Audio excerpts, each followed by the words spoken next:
Halo teman-teman, kembali lagi bersama channel Baca Cerita Film.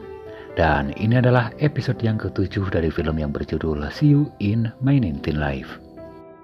Namun seperti biasa sebelum Mimin melanjutkan ke alur ceritanya, Mimin mau mengingatkan khususnya buat teman-teman yang belum menonton cerita sebelumnya. Maka teman-teman bisa mengklik link yang sudah Mimin sediakan di deskripsi di bawah video ini. Dan jangan lupa untuk terus mendukung channel ini dengan cara like, komen, dan subscribe. Dan tanpa berlama-lama langsung saja ke alur ceritanya. Di cerita sebelumnya, Siuha sempat baku hantam dengan temannya yang bernama Doyun.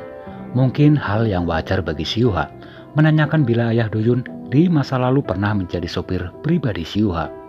Karena kejadian tersebut selain merenggut nyawa Ban Jeum, yakni juga merenggut ayah Doyun. Dan ini adalah alasan mengapa Doyun selalu mendampingi Siuha, yakni sebagai pengganti ayahnya yang diperintahkan secara langsung oleh ayahnya Siuha. Mengingat bila Doyun terlahir dari keluarga yang miskin, maka dengan ini baik tempat tinggal, fasilitas, dan kendaraan itu menjadi tanggung jawab ayahnya Siuha. Setelah usai bertengkar, singkat cerita Siuha pun meminta maaf pada Doyun atas apa yang telah terjadi. Kemudian sepulangnya Siuha, dirinya pun mendapati bila Ban Jeum telah lama menunggu dirinya di halaman rumah. Karena suasana hati Siuha sedang kacau, maka di sini Ban Jeum tahu dengan apa yang harus dirinya lakukan. Bukan hanya sekedar sebagai kekasih, tetapi membuat ruang nyaman untuk Siuha. Kemudian di keesokan harinya, Doyun tampak babak belur pasca berkelahi dengan Siuha. Dan tidak lama kemudian ponselnya berdering, yang ternyata itu adalah Nona Chowon yang bermaksud menanyakan kabar dirinya. Di sini Doyun sempat heran mengapa Nona Chowon bisa tahu apabila dirinya sempat bertengkar dengan Siuha. Namun setelah dirinya ingat-ingat, ternyata benar saja sehabis berkelahi ketika dirinya minum hingga mabuk. Dan dari sinilah Nona Chowon tahu bahkan dirinya sempat mencium Nona Chowon dalam kondisi setengah sadar. Mungkin karena malu atau sudah terlanjur menolak Nona Chowon sebelumnya, akhirnya Doyun pura-pura lupa dengan apa yang telah terjadi. Namun lain halnya dengan Nona Chowon yang justru sangat berharap bila Doyun mengingat semua yang telah terjadi apabila Doyun sudah mencium dirinya saat kondisi dirinya sedang mabuk. Sementara di tempat lain, bos rentenir yang saat itu tengah berbenah untuk pindah rumah. Hal ini dirinya lakukan karena sebelumnya dirinya dipaksa untuk pindah setelah rahasianya diketahui oleh Siuha dan Ban Jeum beberapa hari lalu.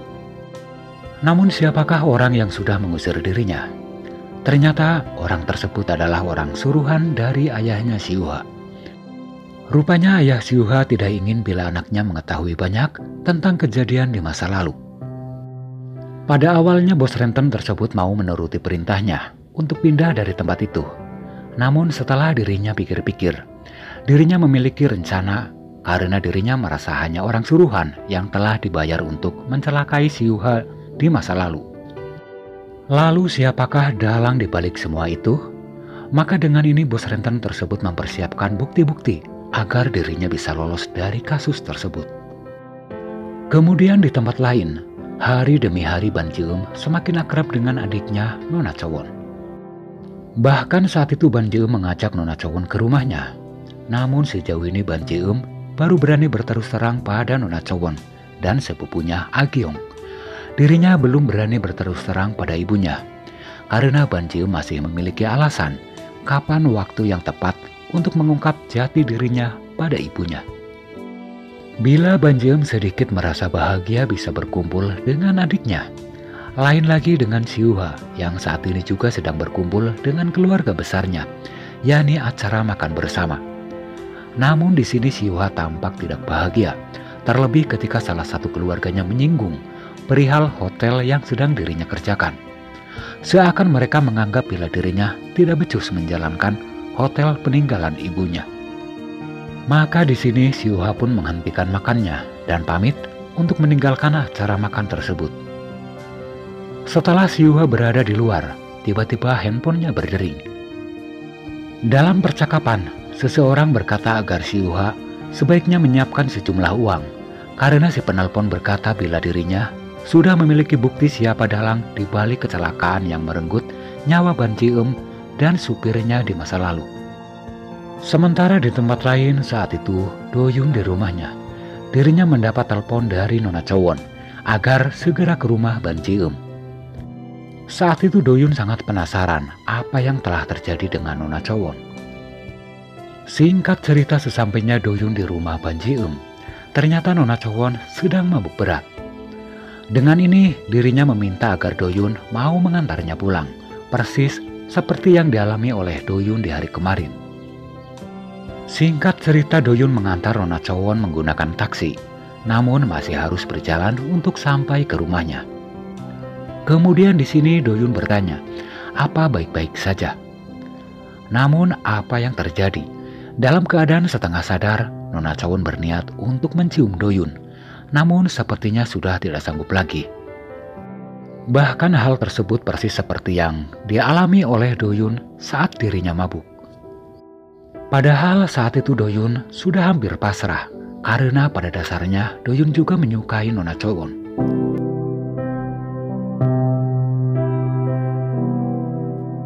Kemudian di hari berikutnya, saat itu Min-gi tengah membantu Ah-gyeong menyiapkan bahan-bahan untuk dimasak. Tidak lama kemudian Ban Ji-eum datang. Karena sejak awal Ban Ji-eum sudah curiga pada Min-gi, akhirnya Ban Ji-eum bertanya siapa sebenarnya Min-gi dan mengapa memiliki kerincing dukun di kamarnya. Mendengar pertanyaan dari Ban Ji-eum, ternyata Min-gi sudah lama menanti pertanyaan ini. Yang pertama, Min-gi bertanya berapa usia Ban Ji-eum sekarang. Dan yang kedua, sudah berapa lama kali Ban Ji-eum bereinkarnasi. Mendengar pertanyaan tersebut, tentu saja Ban Ji-eum merasa heran mengapa Min-gi bertanya demikian. Ternyata kecurigaan Ban Ji-eum selama ini pada Min-gi terungkap. Karena Ban Ji-eum bukanlah satu-satunya wanita yang hidup bereinkarnasi.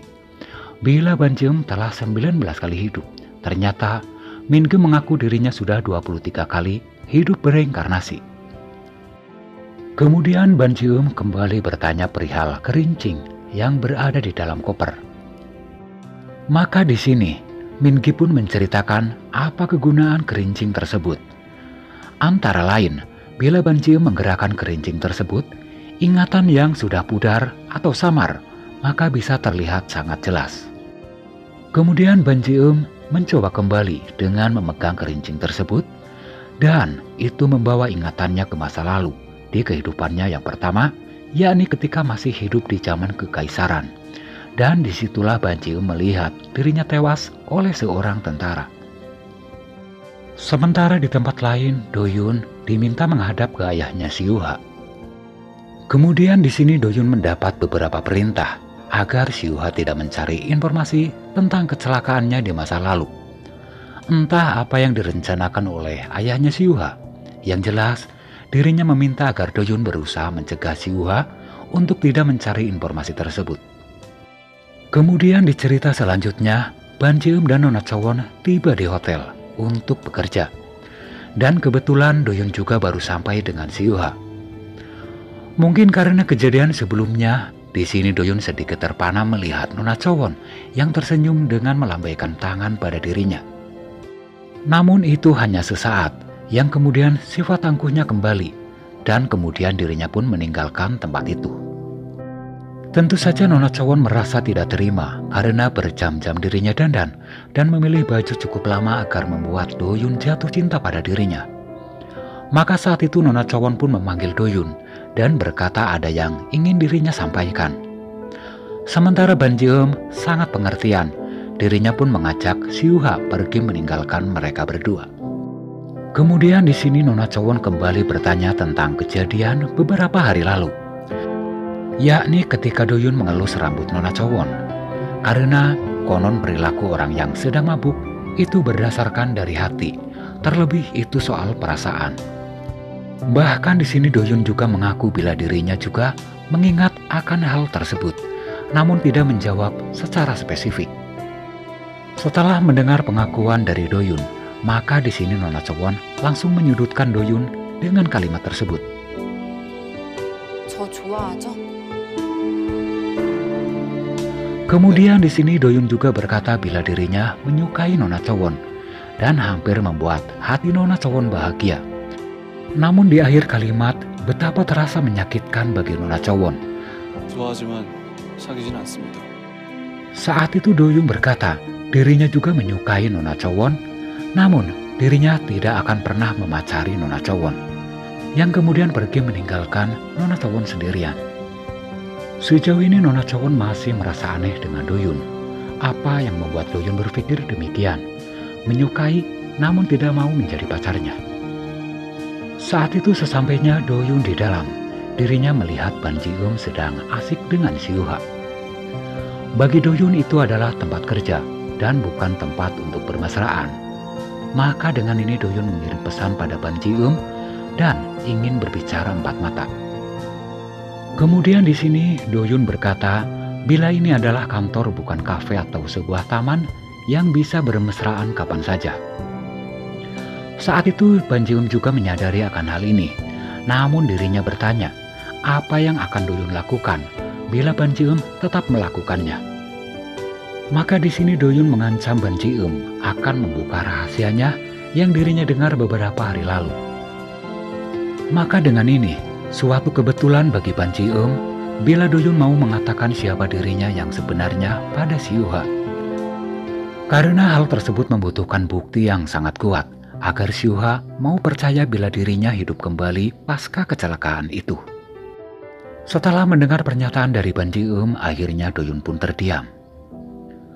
Singkat cerita sepulangnya Ban Ji-eum, terlihat seseorang yang sedang mengawasi dirinya. Namun kali ini Ban Ji-eum langsung menginterogasi dirinya, apa motif dengan memata-matai dirinya. Kemudian wanita yang belum diketahui namanya ini berkata dengan nada santai yang menyebut nama Ban Ji-eum semasa kecil yang bernama Juwon. Mungkin bila untuk orang lain ini akan sedikit mengejutkan, namun bagi Ban Ji-eum ini terasa masuk akal. Yang ternyata wanita tersebut adalah orang yang sangat dekat dengan Ban Ji-eum di masa lalu, yang juga telah hidup kembali dari kematiannya. Namun siapakah identitas wanita tersebut? Kemudian si wanita yang belum diketahui namanya ini, dirinya pun menceritakan di mana waktu itu Ban Ji-eum sedang bersama Siuha di halaman rumah. Namun tiba-tiba wanita tersebut jatuh dan menghembuskan napas terakhirnya karena sakit yang dideritanya. Yang ternyata wanita tersebut adalah ibunya Siuha. Bahkan di sini Ban Ji-eum sangat percaya pada dirinya dan langsung memeluknya. Ternyata selama ini wanita yang mengaku sebagai ibunya Siuha, dirinya memang sudah lama selalu memperhatikan Siuha dari kejauhan. Hanya saja tidak tahu bagaimana cara menceritakannya.